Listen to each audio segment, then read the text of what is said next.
A grande verdade é que 99% dos suplementos não fazem nenhum efeito. Praticamente a maior parte dos suplementos que são vendidos não tem efeito para a maior parte das pessoas. E hoje você vai entender o porquê. Eu sou Alexandre, profissional da área de nutrição, e nesse canal eu trago conteúdo sobre nutrição, sobre corrida, emagrecimento. Então se você gosta desse tipo de conteúdo, não deixe de se inscrever aqui no canal. O que são suplementos?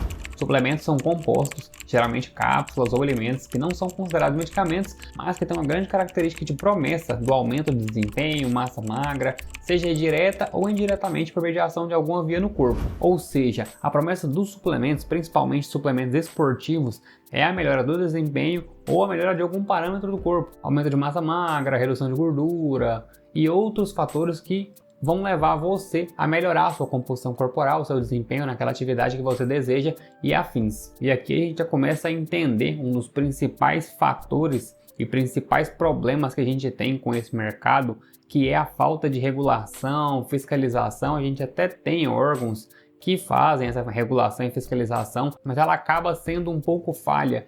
Então a gente tem no mercado muitos produtos que prometem muitas coisas e que na verdade pouco daquilo que é prometido é cumprido. Então a gente vê uma estratégia de marketing muito forte e agressiva através de patrocínios, através de grandes investimentos para que aquilo se torne público. Mas quando a gente vai dar uma olhada com um olhar mais crítico para a literatura e para as evidências científicas com relação a grande parte dos suplementos, a gente vê que a maioria deles não servem para praticamente nada, ou até o momento, com o que a gente sabe, a maior parte deles não servem para nada. Então a gente não consegue prescrever ou encaixar eles em alguma dieta, encaixar eles em alguma prescrição esportiva para melhoria do desempenho. E é muito comum a gente ver no dia a dia as pessoas consumindo suplementos, né? Tanto pessoas normais quanto atletas, seja ele atletas de alto rendimento ou atletas às vezes mais casuais.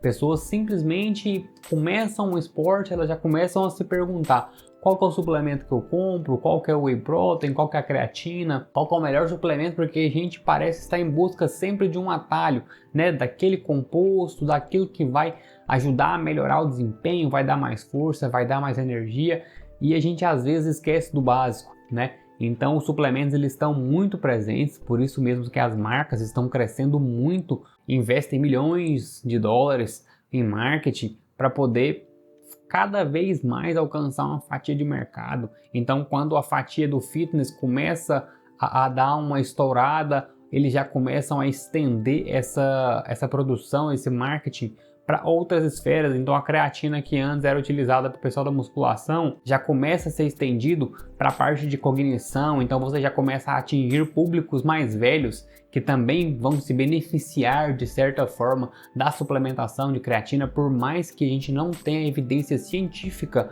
da suplementação de creatina para outras coisas além do desempenho esportivo, mas mesmo assim é vendido e é criado marketing e cada vez mais influenciadores falando sobre, recebendo dinheiro. Então a gente cria uma bolha onde muitas pessoas estão atrás de suplemento mesmo sem saber o porquê, mesmo sem saber se aquilo realmente vai fazer diferença para ela. Então às vezes gastam dinheiro sem nenhum motivo, tá? Mas então o que a literatura mostra pra gente com relação à suplementação, o que funciona, o que não funciona. E o primeiro ponto para a gente fazer essa análise é a gente pegar a literatura atual de estudos e entender quais são aqueles suplementos que são classificados como um bom nível de evidência. Beleza, o pessoal foi lá, estudou, fez todos os testes, falou: não, esse suplemento aqui, ele é bom, né? Ele tem uma boa eficácia, ele dá certo, ele funciona, ele é classificado como nível A de evidência.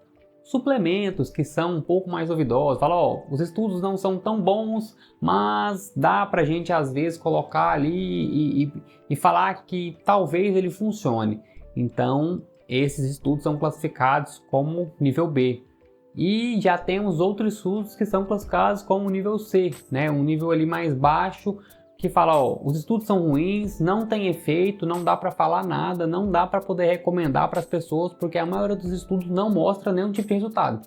Então, se os estudos não mostram resultados, a gente não consegue prescrever eles para nenhum paciente e não desfecho, né? A gente fala: ó, desfecho esportivo, glutamina, não tem desfecho. né? Não mostra melhoria em nada, não mostra melhoria na imunidade, não mostra melhoria em outros parâmetros, então não dá pra gente prescrever esse tipo de suplemento. Então é basicamente assim que a gente se baseia com relação às prescrições. A gente vê qual que é o nível de evidência primeiro para recomendar determinado suplemento e ver qual que é o desfecho, se é interessante para aquele paciente, e assim a gente faz uma recomendação. A lista de suplementos ela é cada vez maior, mas esse é um resumo dos mais comentados e vendidos, classificados aqui por nível de evidência. Então, atualmente a gente tem fortes evidências para apoiar a eficácia de que suplementos para construção de massa muscular. A gente tem HMB, creatina, os aminoácidos essenciais e proteína. E para melhoria de desempenho a gente tem beta-alanina, cafeína, carboidrato, creatina, bicarbonato de sódio, fosfato de sódio e água. Então esses são os suplementos que são caracterizados como forte evidência. A gente ainda tem outros suplementos, então a gente vai ter aqui principalmente o nitrato. Dentro dessas características, por mais que ele seja classificado como moderado, a gente tem até um nível bom de evidência ali que o nitrato realmente funciona. Quando você consome nitrato, ele é convertido em nitrito e depois em óxido nítrico. Ele vai aumentar a vasodilatação no corpo, ele aumenta a entrega de nutrientes. Então a gente tem na literatura um pouco misto, então alguns artigos mostram a melhoria, outros artigos mostram que não teve tanta melhoria assim. Então por isso que às vezes ele se encaixa ali numa evidência moderada. E abaixo disso a gente tem os de pouca ou nenhuma evidência, que mostram baixa eficácia, que mostram os resultados muito conflitantes, que não dá para a gente recomendar de nenhuma forma para pacientes, porque a gente não tem dados suficientes para recomendar em nenhum desfecho. Percebam que essa tabela ela traz um resumo de grande parte das suplementações, mas ela não é nem de perto um resumo fiel da quantidade de suplementos que existem no mercado e da quantidade de compostos que são vendidos, porque existem inúmeros e cada dia surgem mais. E percebam que dessa grande lista que surgiu, poucos suplementos realmente têm uma boa eficácia, e dentro desses bons suplementos que você tem uma eficácia, o efeito ainda é pequeno. Você tem que olhar o efeito e ver se isso realmente compensa aquela suplementação. A gente vai falar disso um pouco mais na frente. E o segundo ponto que eu quero trazer com vocês é: para que serve a suplementação? Por que você quer tomar determinado suplemento? Você não toma um suplemento simplesmente por suplementar. Ah, eu estou suplementando creatina. Para quê? Ah, não sei. Porque tal pessoa falou que é bom para crescer a massa muscular. Cara, não é assim que você toma suplemento. Primeiro você tem que responder diversas perguntas antes de investir um dinheiro no suplemento, para ver se aquilo vale a pena para você, para ver se aquela melhoria que aquele suplemento traz faz sentido para você ou não gastar seu dinheiro, senão você está gastando dinheiro à toa. Se você não sabe o porquê, se você não sabe o efeito que aquilo traz, você simplesmente está gastando dinheiro à toa. É simples assim. Então quando a gente vai prescrever um suplemento, a gente sempre tem que ter em mente para quem que é, para quê? Para que serve? Para que a pessoa vai estar utilizando? Quando que ela vai estar utilizando? Ah, se é antes do treino? Ah, se é uso crônico? Quando que ela vai utilizando? Qual que é a quantidade que ela vai estar utilizando de acordo com as recomendações? Qual que é a quantidade que é estabelecida, que faz efeito para o que aquela pessoa quer, né? E por quanto tempo que ela tem que utilizar? Ah, ela tem que utilizar por no mínimo 4 semanas, ela tem que utilizar por 6 meses para fazer efeito? Qual que é o tempo? Então a gente tem que responder algumas perguntas que são básicas na parte da suplementação, para tentar entender realmente se aquilo faz sentido para a pessoa ou não. Não é simplesmente ir lá comprar e tomar. Então tá, você já entendeu que primeiro existem inúmeros suplementos e que grande parte deles não fazem efeito. Beleza, entendeu? Entendeu também que primeiro você tem que fazer algumas perguntas antes de suplementar, né? Para que você quer, para quem que é o suplemento, quanto tempo, qual que é a dose específica, tá? Beleza. Então você já entendeu também essa parte. Então você vai falar, beleza, quero crescimento de massa muscular, melhora do meu desempenho, vou tomar creatina, né? Tomar creatina, um dos suplementos mais bem estudados, é isso que eu vou tomar. E aí a gente entra num terceiro ponto, que é o tamanho do efeito. Qual que é o tamanho do efeito que os estudos mostram que aquela suplementação tem quando você suplementa ele por um determinado período de tempo, e quando você treina ou quando você faz determinada atividade física? Qual que é o tamanho do efeito daquilo? Qual que é a melhoria que aquilo te traz ao longo do tempo? Então, às vezes, uma suplementação para uma pessoa ela pode ser prejudicial e para outra ela pode ser benéfica. Então, tudo tem que ser analisado caso a caso. Vamos pegar, por exemplo, o caso da creatina, que é um dos suplementos mais estudados. Creatina, suplementação ali de 3 a 5 gramas por dia. Você pode fazer uma suplementação crônica ali durante 5, 7 dias, uma carga de creatina, né? Tomando 20 gramas de creatina por dia, em média, e depois você faz o período de manutenção.